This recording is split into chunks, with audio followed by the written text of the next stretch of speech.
So welcome everybody to this afternoon's discussion from the Water and Environment Society of Engineers Ireland. My name's Jonathan Cooper, and it's my pleasure to introduce Roy O'Connor and Ronan Kane.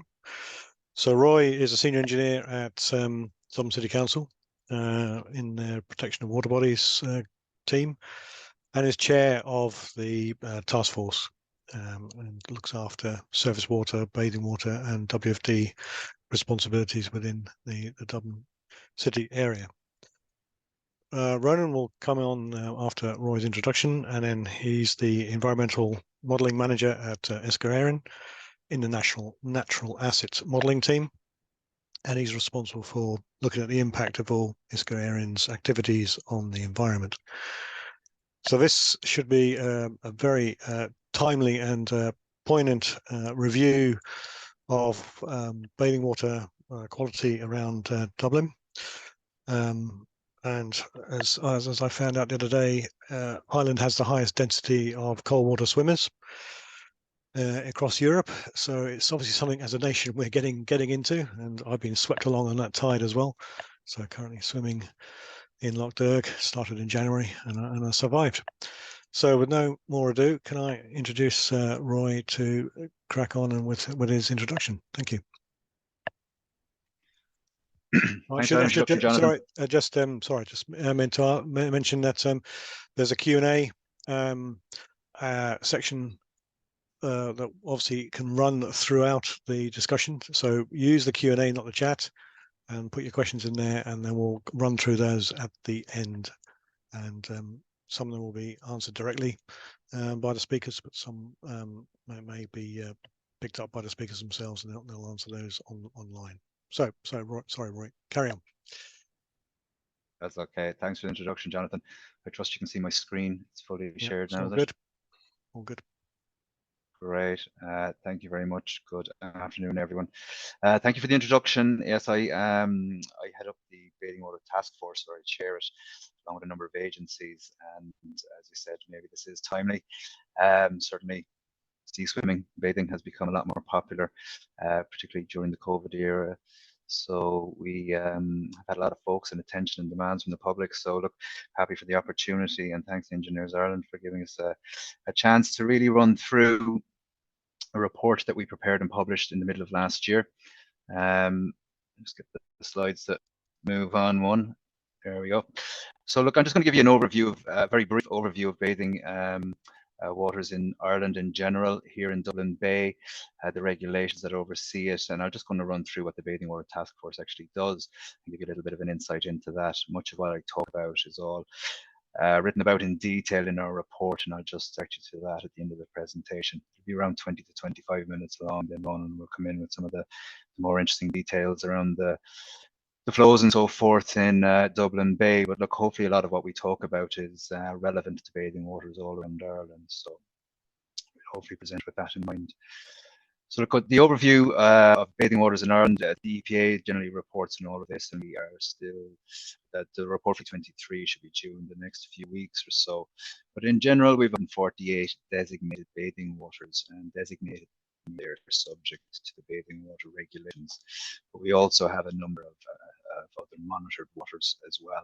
So I'll touch on later. They're essentially treated the same way as designated bathing areas, but just not up to the standard to be managed in accordance with the regulations. By and large, most bathing waters that are recognised are of excellent bathing water quality. We do have challenges around the country, and various things impact on the water quality there. That would be the likely causes.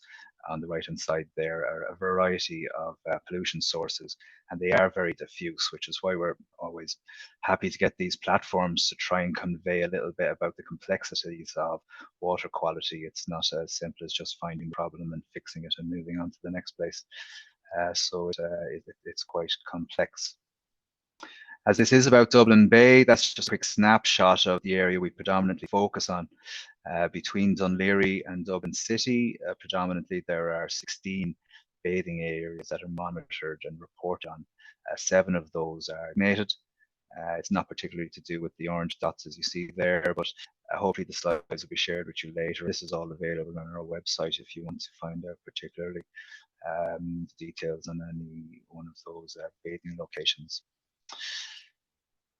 Of the ones that we're interested in, designated bathing waters, there were 8 up until 2019. The categorization of those bathing areas is done in accordance with the table at the bottom there, everything from poor to excellent, 4 categories.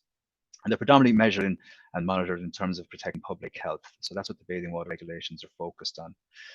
As you can see there, we lost Marion Strand at the end of 2019 due to consistent poor quality in the previous 4 to 5 years. So that designation was lost and brought us down to the 7 that we noted in the previous slide. The bathing water regulations, as I said, are about public health. We monitor 2 bacteria in particular, E. coli and enterococci, and those bacteria, while not in themselves, are the cause of potential sick tummies or so forth if you consume polluted water. They are the strongest indicators of potential harm to public health when you're swimming. So that's what we monitor, and that's what the regulations are based on. In contrast, we have the Water Framework Directive, and that's a much more comprehensive assessment of water quality. It also includes the ecological environment in and around water. But just in terms of the chemical aspect of water, I think they monitor over 44 different items, including E. coli and enterococci. So it's much more comprehensive overview of water quality. But in that regard, Dublin Bay is of a good status in terms of the WFD and excellent status in terms of bathing water on the whole. But we'll tell you a little bit more about that story now as we go on through.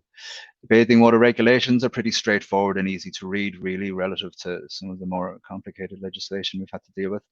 But by and large, it just requires you to monitor the water quality at a designated bathing area 2 times across the season. So the season is 15 weeks long, and there's a reason for it being within that time frame. I know there's a lot of demands for all year round bathing season, but the implications for that are quite negative, and I'm happy to touch on that later if anybody wants to ask a little bit more about it. But for now, the designated bathing season is 15 weeks during the summer, and we're required to monitor it twice. But we often do a lot more than that. For example, here in Dublin City, we monitor it 20 times during that period. So the Bathing Water Task Force was set up in 2019 as a result of the loss of Marion Strand being a designated bathing area. And at the time, as the impact on the bathing water was predominantly considered to be from the Elm Park stream, both Dún Laoghaire and Dublin City Council started the conversation to set it up, and we were quickly joined by Uisce Éireann and the department themselves. Later, as we wanted to pretty much address all bathing waters in County Dublin, Fingal joined us, and that was with a view to having a lot of, I suppose, homogeneity across our bathing waters in terms of communications and facilities on site. The bathing water regulations are our main governing legislation, but in terms of addressing sources of pollution or investigating them, the Water Pollution Act is a key piece of legislation as well. The EU Water Framework Directive is quite an assistance to us in our activities. And look, there's a draft recast Urban Wastewater Directive in train as well, which is imminent, and that's going to have an impact on how we address our challenges around water quality in general on a national basis. Our original goal was to bring Marion Strand back to a designated bathing water and to achieve good bathing water status. Oversight, there's a lot of people involved in the management of bathing waters. It's a complicated enough process for what may come across as a straightforward sounding challenge, but the HSE are involved in public health perspective. The EPA is our regulator, and the department develop and obviously deliver the policies and the legislation around our activities. While a lot of the activities that the Bathing Water Task Force undertake are detailed significantly in the report itself, I'll just try and touch on each of the topics and give you a little bit of an insight into what we do under ultimately 13 activities. Like any project, I suppose we need to know where we are to find out where we're going, and that's basically key performance indicators. And by and large, that's the ongoing water quality sampling that we undertake to monitor the trends in the quality of the water. We want to understand the impacts of wastewater discharges, and there's a lot of, I suppose, anecdotal and I suppose media considerations around the fact that there's Ringsend wastewater treatment plant in Poolbeg, and then there's bathing waters beside it. So obviously, you know, 1 and 1 equals 3. So we had to go and present a lot more facts and evidence based around the impact potentially, or the fact that it's not there, around Ringsend, and it being so close to designated bathing waters in the capital city. So we looked there at UV light, and Ronan in Nishka Air will talk to you a little bit more about that in a while, but also understanding the flows of Dublin Bay and how that impacts the movement of any effluent in the waters themselves and how they might impact bathing waters. Scientific support, the Central Laboratory here in Dublin City Centre provides a lot of support to the Bathing Waters Task Force. They sit on it as well. And a lot of that comes down to the fact that we're environmental engineers and so forth, and the complexities of biochemical science work is a little bit beyond our competencies. We rely a lot then on the Central Lab for understanding the reasons for the various evidence coming up around E. coli and the other bacteria in water assessments. We like to engage in scientific assessments. We're very open to collaborating, particularly with third level institutes or external third party companies and so forth that are interested in this area, particularly in terms of requests that the private sector quite often try to address in terms of real-time bathing water monitoring, and I might touch on that again a little bit later and what it means. We also collaborate with UCD, DCU's Water Institute and Trinity around small little understandings that can help inform us about how bathing waters can be impacted from weather and flows and so forth. Public engagement is an ongoing challenge, and as Jonathan said at the top of the show, there are a growing number of interest in sea swimming and a lot more questions coming in. So it's key to us that how we engage with the public across all of our agencies. It's consistent and accurate in terms of the messaging that we bring across, but also how we address, I suppose, prominent questions that come up around things like sea weeds or sea leaves, ectocarpus being a prominent one that comes up specifically because when it decays on the beach, people frequently mistake it for decaying sewage when it's actually just a sea plant. I suppose in the context of all of that, I should have highlighted that Dublin Bay itself is a UNESCO biosphere, which brings with it a lot of environmental protections. It's also a special area of conservation, a special protection area. There's a nature reserve. It's subject to the Natura 2000 sites and so forth. So the environmental legislation overseeing any and every activity in the bay is quite significant and challenging, but it's all there for a positive contribution towards the environment there, one of which is the maintaining of sea plant life, ectocarpus being one. Communications is a big aspect of what we try to do as well in terms of ensuring that our messaging to the public, while maybe to the fore pre to 2019, local authorities and agencies may have, I suppose, answered questions to the best of their ability, but maybe they weren't always consistent with other local authorities' perspectives or responses. So we wanted to ensure that our channels of communications were consistent and that we weren't confusing the public and trying to make our messages as simple as possible. So we did a lot of work around that, and I can touch on that again in a while.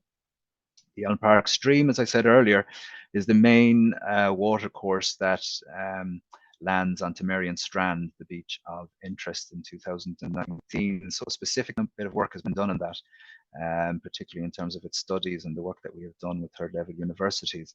So I'll do a little bit of a case study on that in a while to introduce you to it within a couple of minutes. Beach activities, data collection, understanding what goes on and what we may be missing there, and that kind of blends into wildlife and their impact on bathing waters. As I said, it's a UNESCO biosphere, it's a sanctuary for birds, brent geese and so forth. So many people walk their dogs up and down Sandy Mount and Marion Strand, so all that has an impact on water quality. We're very happy to support innovation. One of those, for example, is smart signage. It's essentially a platform for us to disseminate our regulatory messaging, but on a platform that is self-sustaining in terms of its energy, that we can change the messaging from our computers here in the office. While it's not, it helped us in Dublin Bay to a degree in certain locations. The implications for this, which seems to be successful for the time being, could be quite a solution for other local authorities, particularly where their offices are significantly remote to the amount of bathing locations they have. And again, I'd refer to Cork County Council and so forth in terms of County Cork, more importantly, in terms of the number of bathing areas they have. So we're developing that here, particularly for one or two sites where we can't connect to the grid.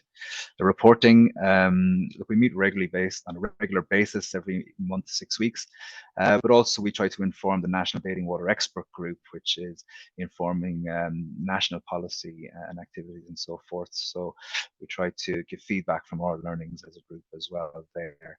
And then that includes possibly our considerations towards the effectiveness of legislation and what potential improvements can be made there. The last activity that we progress is the Acclimatise project, and that was originally set up under an Interreg funded project, I think, between UCD and Aberystwyth, which the members of the Bathing Water Task Force were partners of. That concluded last year, and we're hoping to reignite that and bring it forward. We think we will be doing that. It was a very useful tool in terms of understanding the sources of the problems on bathing waters in Dublin Bay, particularly with a thing called microbial source tracing. So essentially what they can do there is find the pathogens in the water, or the bacteria, simply put, and they can trace that against markers to determine the source, the most likely source of that bacteria, against markers that they hold in their labs. So they can pretty much tell if the pollution is sourced from human matter, dog, ruminant, or gull.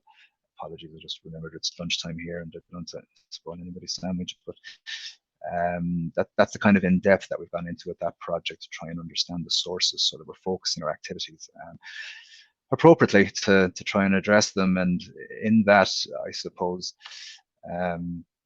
context, one of the key learnings that we've had from the Acclimatise project is the impact of dog fowl on bathing water. We always knew that it was probably an issue of a certain degree, but certainly not to the degree that what we have now found out it is. Now, there's a variety of ways to probably explain the different permutations of how this impacts water quality, but in particular, it's the consistent year-to-year classification of a bathing water as being poor that loses your designated bathing status. So if we just look at all of the poor sample results that we've had from water, they all get assessed by the UCD laboratories. And in that, they've determined that somewhere close to 55% of the poor water samples are as a result of dog fecal matter being in the bathing waters. And that was a huge learning for us. It's the poor results that actually damage the designated bathing water status and classifications. So this was done by the UCD team, ultimately walking the beaches of Sandymount over 2 bathing seasons, and gathering dog poo off the beach and weighing it and finding out the quantity, counting how many dogs are walking up and down a beach over a 9-hour period. So it's probably a little bit higher when you take in summertime evening walks after 7 o'clock in the evening. So look, it's conservative kind of numbers, but we, by and large, about 15% of dog owners don't pick up after their dog is the short story. And that half of our problems are caused by dog fowl on the beach. People presume that the water just washes it out and it all goes away, but dog fowl is significantly more potent in terms of harmful bacteria to the water than any other source. So look, these can also be, this is explained in a lot more detail in the report if you want to get into the intricacies of it, but by and large, it was a huge learning for ourselves, and we worked with UCD to put together a bit of a campaign. And just to, this is a 1-minute clip, just to let me catch a sip of water. But if this doesn't come true, I'll just skip on. It's available on the Acclimatise project website. But it's just a little part of awareness.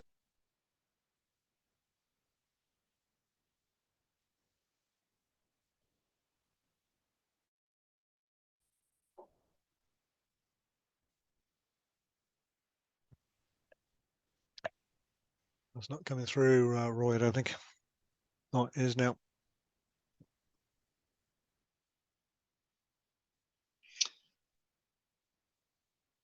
Sorry about that. I'll just stop it if it's not coming through. It's available on the Acclimatise project website if anybody wants to go and have a look at it. But essentially, it's conveying that message that I relate to you about the impact of dog poo on bathing waters.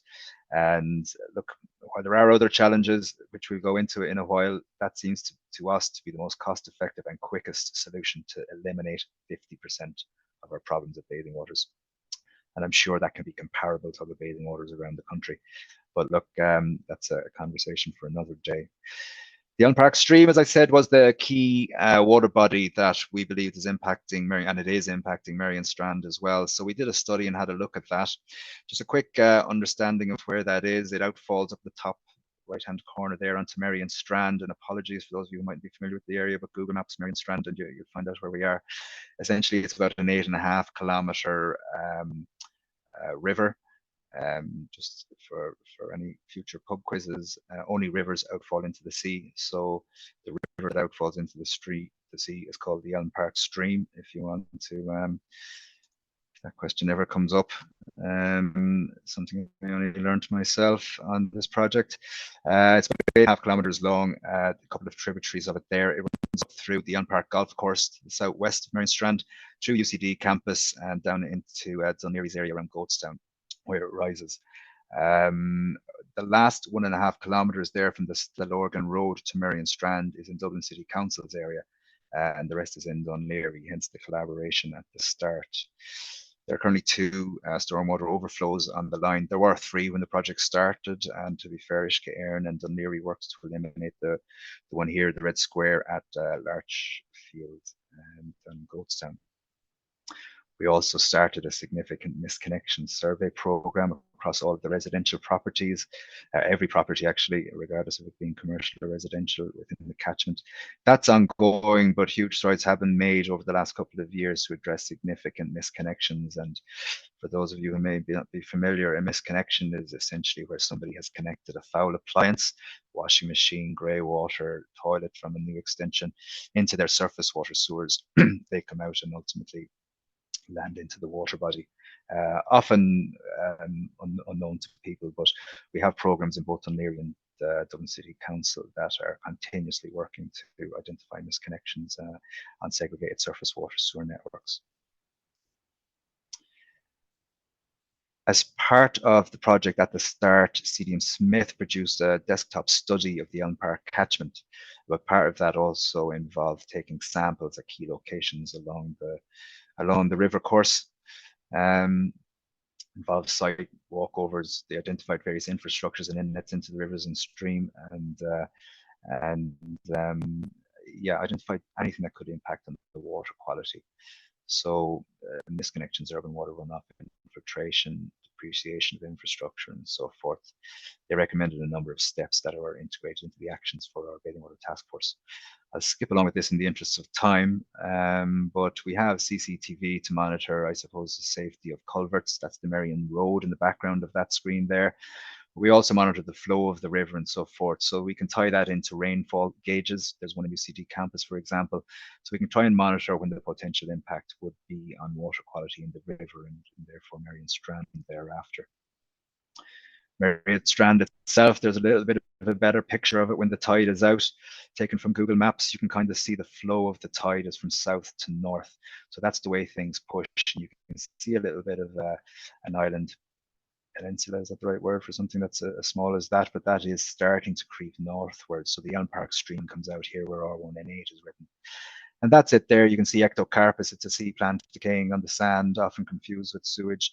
But that's the beach that we have in mind. One of the things that we have started doing is monitoring the number of bathers at a location when we're taking our water samples. And to be fair, Merrion Strand is predominantly the home of Brent geese at certain times of the year, so it's very much part of the biosphere itself in terms of its activity, but nonetheless the water quality is something that we are nonetheless determined to improve upon. And look, that's where we are as of last year in terms of our formal sampling results. We started monitoring and carrying out our actions in 2019, and look, it's across 20 samples, so we're not overly excited about it, but nonetheless, it's enough to indicate that we have done the first thing that we set out to do, which is to stop the depreciation in water quality there. And look, we've made small improvements on it. The number of excellent samples is improving. The number of poor samples is down to 1 in that year. As I said, we just need to update this. So look, we have a cautious welcome for the direction of things, but it's, as I said, it's a complicated and diffuse problem in the Bay. Our next steps, just the last 2 or 3 slides here now, are pretty much to continue with the activities that we've set out in the report. Communications can always be improved upon, and we're working with that, particularly with the National Bathing Water Expert Group at the moment, to try and ensure that, from our perspective, the consistency of messaging on a national basis makes a lot more sense. Water quality monitoring is going to continue on, and as I said, the UCD Acclimatise project is hugely valuable to us in terms of, I suppose, communicating with elected representatives and so forth, so that we know that we're talking about fact-based activities, and we have evidence for everything that we say. So it's very scientific, engineering based, of course, and when we work with our comms unit and press offices to try and, I suppose, translate engineering language into simpler messaging as what we can find. So that's an ongoing piece of work. And believe only paw prints, apologies that the little video didn't work there, but that's what that campaign is about. And it's to build on that over the next few years. So we're continuing with UCD in that regard. But by and large, look, we're joined by Fingal County Council now, and we do have an ambition for all bathing areas within our control at least, which is County Dublin. We'll have a bit of homogeneity across all of the sites, so people will know what to expect when they arrive at each and every one in terms of the quality of information, the amount of information, what you should and shouldn't do before and after swimming and so forth, and that the advice is consistent. And this is being mirrored on our websites as well in terms of our FAQs and information for the public. So we've made sure that all of those are consistent across each and every platform. Beaches.ie is the national platform that's overseen by the EPA, so we feed into that as well for consistency purposes. So look, it's a brief summary of all of this, but I suppose the bigger picture is, as I mentioned earlier, that Dublin Bay is of good water quality status in terms of the EU directive, and that's a very comprehensive assessment across the of Dublin Bay. But similarly, the Acclimatise project monitored water quality across 20 locations in Dublin Bay and found that, like, the water quality status in terms of the bathing water regulations is excellent. So, I mean, it's a very positive thing to know that the overall water body is in safe hands when you consider the amount of activity goes on in Dublin Port in terms of shipping and so forth. Look, I went into a bit of depth there on the poor water quality results, and it is a big learning for us, the impact of dogs on the beach. And look, it's not just on the beach, it's a general issue across urban areas for us here in Dublin City as well. We've achieved our initial task, I suppose, in terms of stopping the decline at Marion Strand, and the initial signs are relatively positive, but there's a lot more work to be done, particularly up and down the catchment of the Elm Park stream. So that's ongoing work. We'll continue to report on our progress there. Our advice is going to be, look, there's been advice around for 20 as well as with our organisation. The truth is, it hasn't really changed. If it's heavy rain, avoid swimming for. If you can have a shower after you go see swimming, is probably the best thing to do. By and large, 95, 97% of the time, there's absolutely no issues, notwithstanding the safety of swimming in water, but in terms of public health, 97, 98% of the time, there's absolutely no challenges, and that's in the context of a capital city. I'm sure the risk is significantly less at many other areas around the country, and we'll have another report on last year's season soon from the EPA as well. The considerations for the future, behavioural challenges are the big part of it. How we manage our dogs and so forth. I suppose it's important to highlight that the vast majority of people are responsible and understand what goes on. It's not just about beaches. We have a lot of segregated surface water, sewers in our cities, so it's dog fouling on streets, footpaths, roads. That all gets watched into the system, and you know, that's a huge behavioural thing that, you know, we do need support on how to address that. We're trying to with videos and so forth, but it's not easily rectified, and we're not seeing any significant change in behaviour there either. So that's a huge thing for us to try and wrap our heads around and tackle, not just on the beaches. So that comes down to surface water management, how we manage rainfall really, and value that rain in terms of how we manage it around nature-based solutions, integrated catchment management plans, and that's the space that we need to start moving into in general, and it all directly impacts water quality from all of our water bodies, including the bathing areas.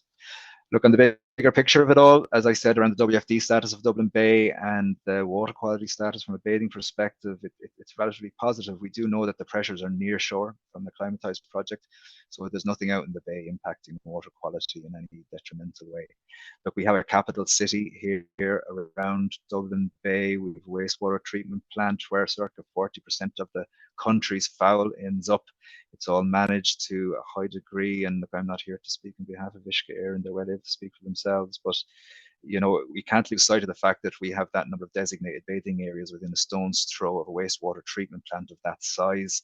It takes on a population equivalent of, I think it's over 2.1 now, million, and a capital area on its doorstep as well. So I'm not here to say all is well. There's a lot of challenges. We're continuing to work at it, but the bigger picture, you know, not to lose sight of where it is in the context of a capital city.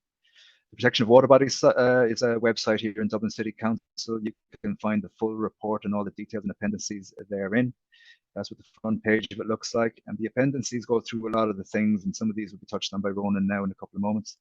But it'll tell you about act up carpets, the bathing season awareness, and UV light and so forth. And PCR testing there, that's the same as MST to a degree, just a bit more of a comprehensive explanation of that for those of you who want to get into the pedantics of tracing bacteria and water quality.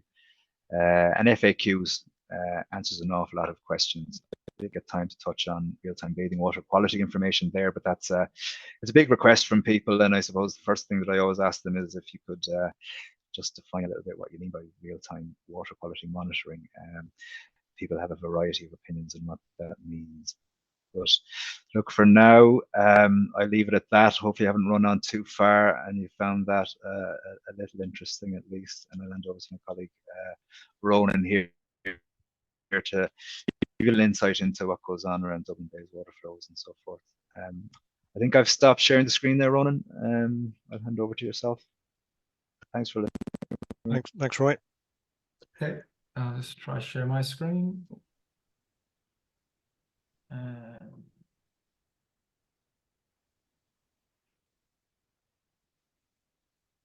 It's taking a moment here. Okay, that should be working now. Okay, thanks very much, Roy. So yeah, the intention is just to talk you through some of the, I suppose, collaborative work Uisce Éireann has done in conjunction with the Dublin Bay Bathing Water Task Force in the area of modelling and modelling of the bathing water quality in Dublin Bay. So I'll talk, I've got quite a few slides. Hopefully it doesn't take very long to get through them all, but I'll be looking to get through the development of the water quality model in Dublin Bay that we have, some of the assessments and scenario analysis that we've carried out using that model. I suppose how that model has, I guess, provided the basis for a pilot bathing water forecasting system that we are developing as part of the Bathing Water Task Force.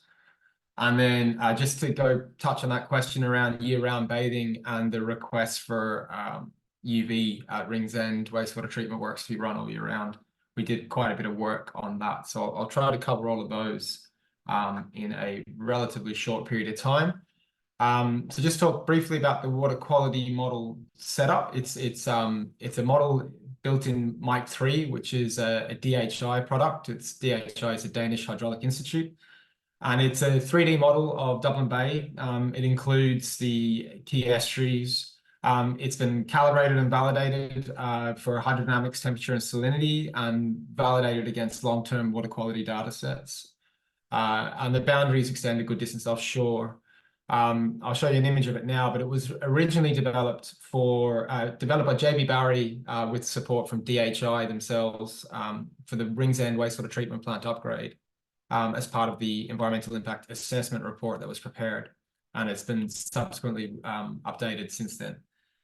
So just in terms of what goes into the model, it's driven by the tidal boundaries from the Irish Sea. Flooding and drying is included. We include the point discharge or the fluvial discharges from the key sources of fresh water, which could have the ability to affect either water quality or the circulation of water. It includes the major wastewater discharges in terms of Ringsend and Shangana wastewater treatment works. And it also includes the untreated discharge from Dublin Bay, which we have a scheme in place to address. We also have included the effect of the abstractions and discharges on the lower Liffey that are used in power generation by other third parties. So this is the footprint of the extent of the model domain. The kind of blue shading is a rough visual of the bathymetry. The magenta line is the extent. So you can see the key rivers are highlighted there. In terms of the model, it's built into what's called a flexible mesh. So we use highly resolved areas or high resolution in areas of complexity or areas of interest. So if we have a discharge or a receptor, we might use a higher level of resolution of model mesh. And you can see that when we resolve the lower Liffey estuary and the Tolka estuary there. We've also got some rectilinear channels in there as well. And just to note that some structures, such as the North Bull Wall and the ESB, are actually physically burnt into the model as dikes or weirs.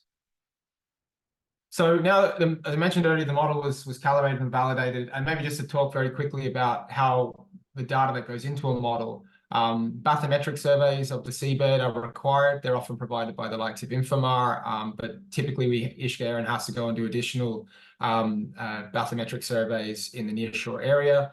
We also have to measure things like conductivity and temperature, and we do that through vertical profiling.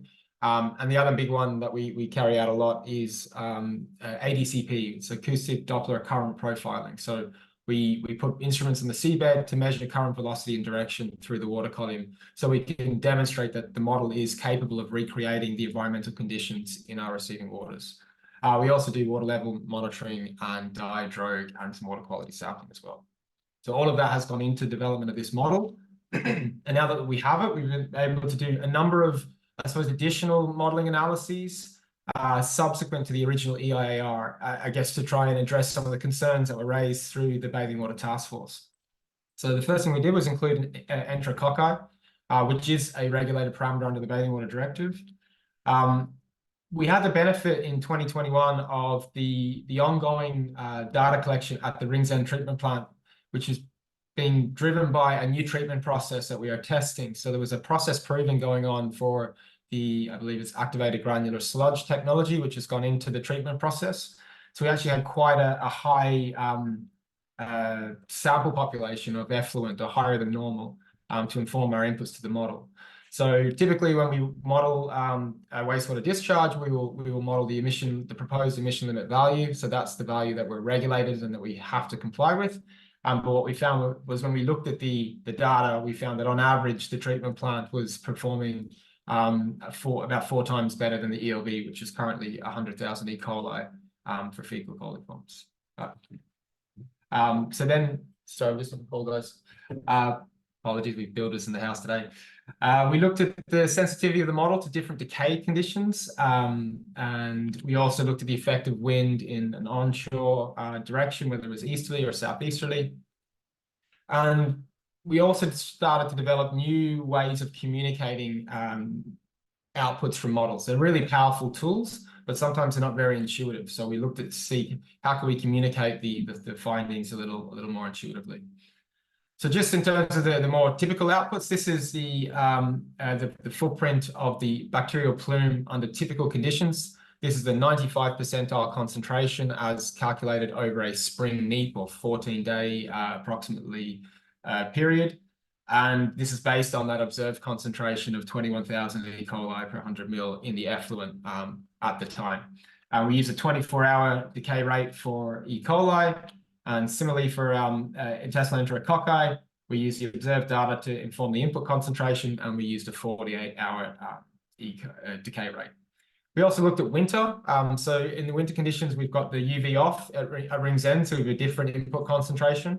We also have very different decay conditions in winter due to the change in temperature and the lack of sunlight.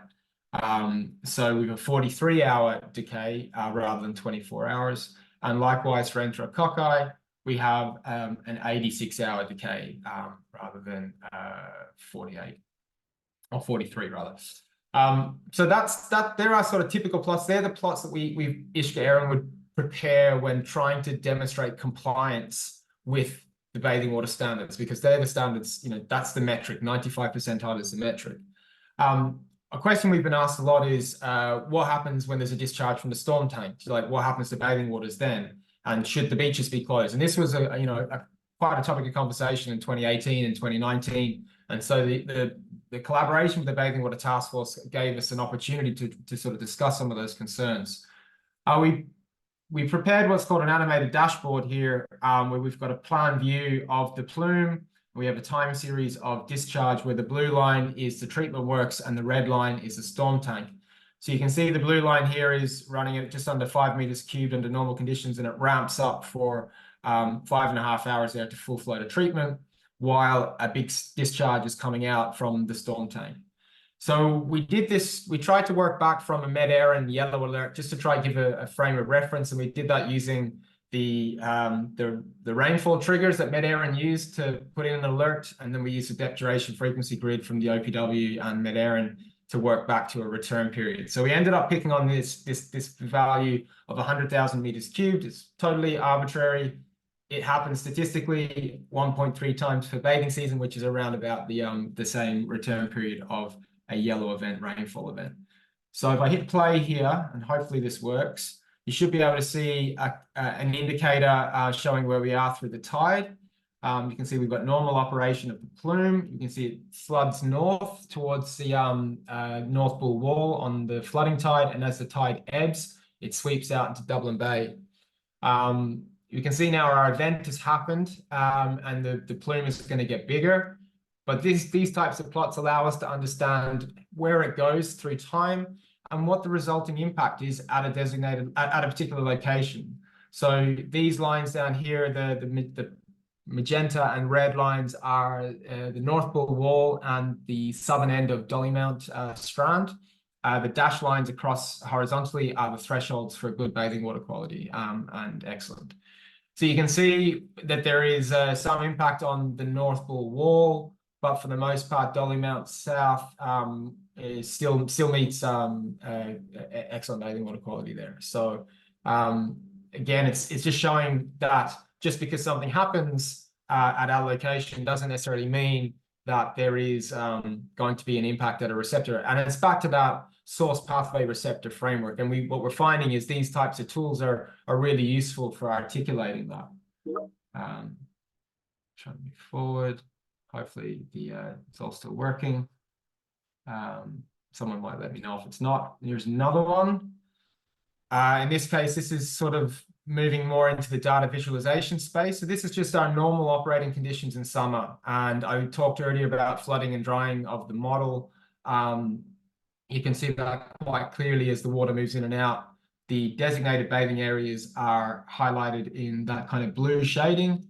And we can see really the connectivity between the discharge from Rings End or the lack thereof and the bathing waters, so the designated bathing waters. So you can see as the tide pushes in, the plume moves across north towards the Bull Wall. As the tide goes out, it does the opposite of sweeps out. So you can see the tide flooding in there. It starts to move across. So this is under typical summer conditions with the current performance of the plant. Okay, so you get the idea.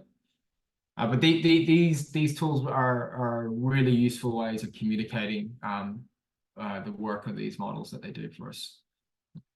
Move on. Okay, so then separately to that work, I suppose one of the aspects that the Bathing Water Task Force was looking at was how can we better manage or better understand the impact of all of the assets on bathing waters. So far I've shown you plots and plumes from the primary discharge point, but a fair question is, well, what about the impact of the stormwater overflows, the networks? So we ran a scoping study to try and understand what is the best way that Dublin Bay Task Force and Ishka Erin can support beach managers to understand these risks. So we came up with the predictive system for bathing water quality. There is a ton of detail in these, so I might skip over them, but I'm happy to come back or talk to anyone who is interested in it subsequently.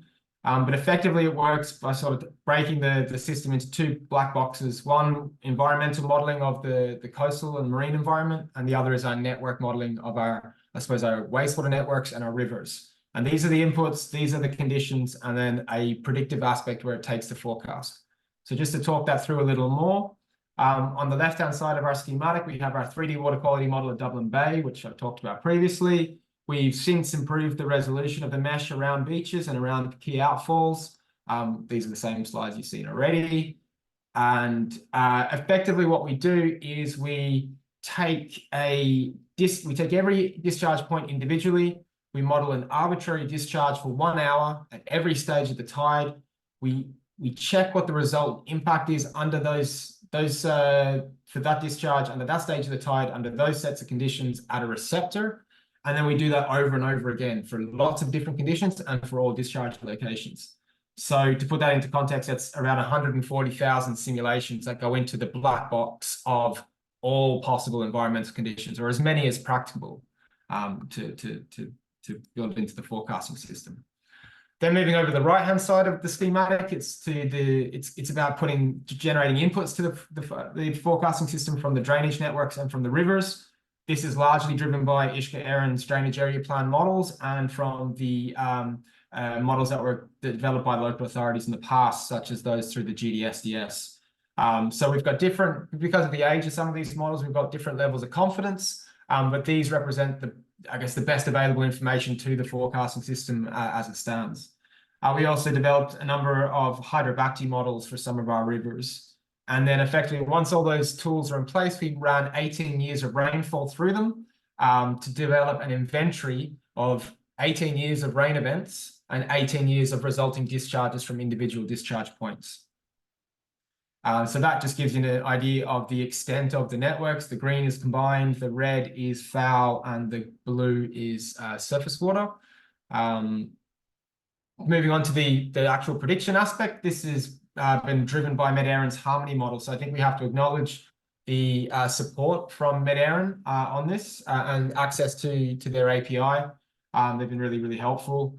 So effectively every day the forecasting system goes and gets the weather forecast. It then looks and says, well, what is the closest matching environmental condition in terms of tidal state, in terms of rainfall, and it picks the best match to give us a prediction. And then it does the same, drawing from both sides, both of those black boxes. And ultimately what it gives us is a time series of bacterial concentration at a specific location. So we're preparing these now for some of the designated bathing waters in Dublin. And you can see that it gives you the concentration through time. And you can see when we have bad weather, how long it might take for the beach to recover and to be safe to bathe. So again, as a tool, it's useful. It provides useful insight into the impacts of into the impacts of wastewater discharges and indeed other discharges such as rivers on our receiving waters. So just to note though, it sounds brilliant, or it sounds great, at least in principle, but it's a model. So models come with uncertainty. Some of the models we've got more confidence in others due to their age, and we are progressively getting through and updating some of those older drainage network models. But that's going to take time. It's not something that can be rolled out everywhere. The capital cost of building a water quality model is probably in excess of 500,000 euros, and that's just for the Mike model. You could do, you could spend any multitude of euros developing drainage area plan modeling and all the associated CCTV surveys and flow and rainfall surveys that go with it. So we were very lucky in Dublin that we had a lot of the tools available at our disposal to do this, and it's not just a solution that can be rolled out everywhere quickly. It's obviously based on a weather forecast, and they say never bet on the weather. It doesn't count for non-meteorologically forced sources of bacteria. So dogs, as Roy alluded to earlier, gulls, or indeed, say, an operational issue. If we have an electrical failure at a pump station, an overflow discharges, this is a fully weather-driven model. So it's, it has limitations, and it's important to stress those. In terms of the calibration, the model has been built with and calibrated against historical data. what we're looking now to do is validate it in real time, I suppose, with the coming bathing season. So it's still sort of a work in progress, but it does provide a useful tool to local authority beach managers. Okay, the last topic I just wanted to touch on, and I've lost track of how long I've been speaking, but is the Ringsend Winter UV pilot. So this came about, I suppose, in response to, I guess, Jonathan, you were mentioning the tidal wave of sea swimming, COVID, everyone getting in the water, and people wondering, why can't we swim year round? So Ishka Aaron committed to doing a test where we would run the UV system at Ringsend in winter to see if it would have any meaningful benefit on the bathing water quality in Dublin Bay. So as part of that, we I guess approached this sort of strategically, where we started off with some modeling to see where do we think the benefits might lie, and that then helped us inform where we should do sampling. And we really wanted to see the evidence in our observed data from our physical trial. So a full-scale physical trial where we ran the UV for 4 months, and then then we did a 4-month with it off to do a comparison. So the modeling that you're looking at here is just a straight comparison of 95 percentile concentration over a 15-day period. And again, the darker the color, the bigger the improvement. But you can see, though, that the relative improvement in these sort of areas, at the bathing areas, and even in the bathing water polygon here at Dollymount, is actually, it's quite modest, it's quite low. Quite a high improvement in bacterial concentration locally, but in terms of bathing water and bacterial water quality, the bathing water standards are applicable to the designated bathing water, so there's not really much of a driver for that. Nonetheless, that helped us identify where we should be doing our sampling. And then at that point, we reached out and engaged further with the task force and UCD Acclimatise to try and combine resources to align our schedules to maximise data collection between the task force, the local authorities, UCD, and Ishka Aaron. Ishka Aaron ran a sampling program where we collected well over 3,000 samples at a range of, I think it was 9 bathing sites and 6 rivers, if I remember correctly. And it's really provided a really comprehensive and robust data set for analysis. So they're the sampling locations.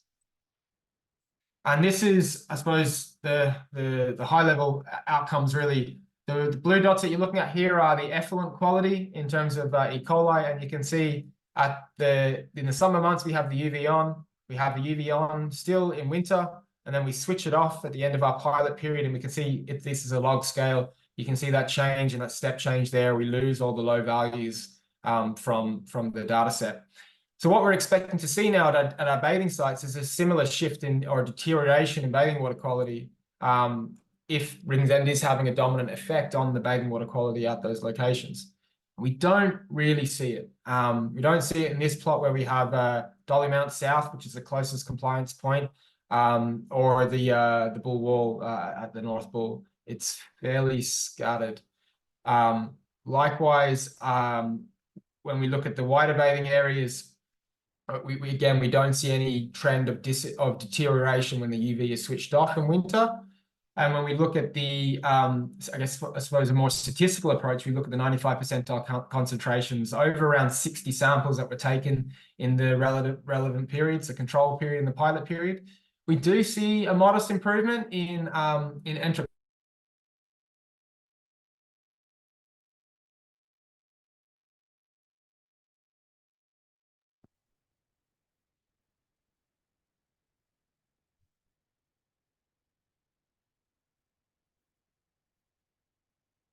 We may have lost Ronan in the process.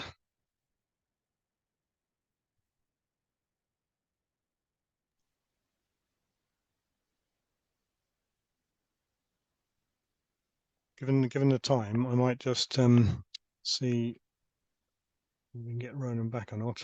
But Roy, there's a couple of questions in there. Oh, no.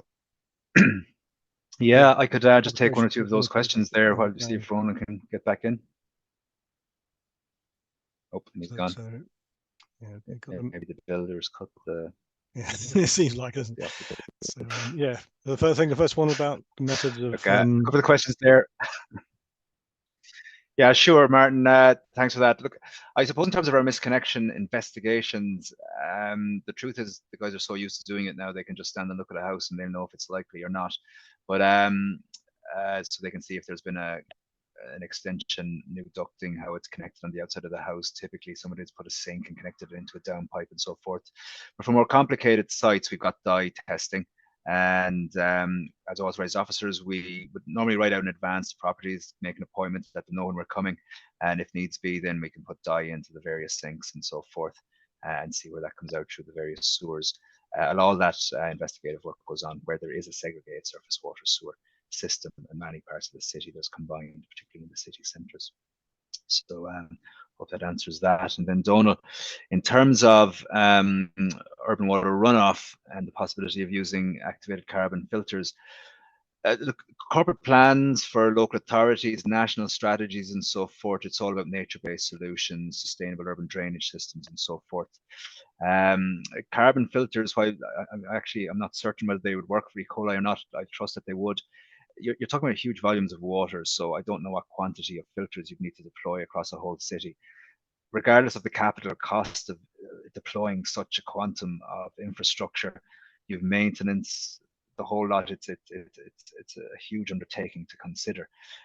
Where Europe has gone and proven its success is in the delivery of nature-based solutions and things like bioswales and tree pits, and essentially using the soils and the natural materials to filter out various chemicals from solids to bacterial and so forth. So we know that suds breaks down a lot of those materials and absorbs them into the soils, and that regenerates itself over time. So that's the practice going forward where we want to get to. Apologies, everyone. You're back. Yeah, I knew it was too good to be true. Will I pick up where I left off, Roy, or are we over time? I think you've got a couple of minutes there just Sure. to give that conclusion. I think that would be Right. very, very welcome. That suits me fine. Okay, no worries. Apologies, folks. Technical difficulties. Right.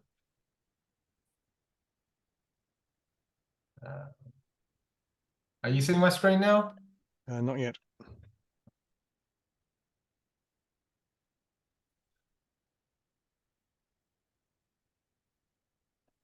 There we go.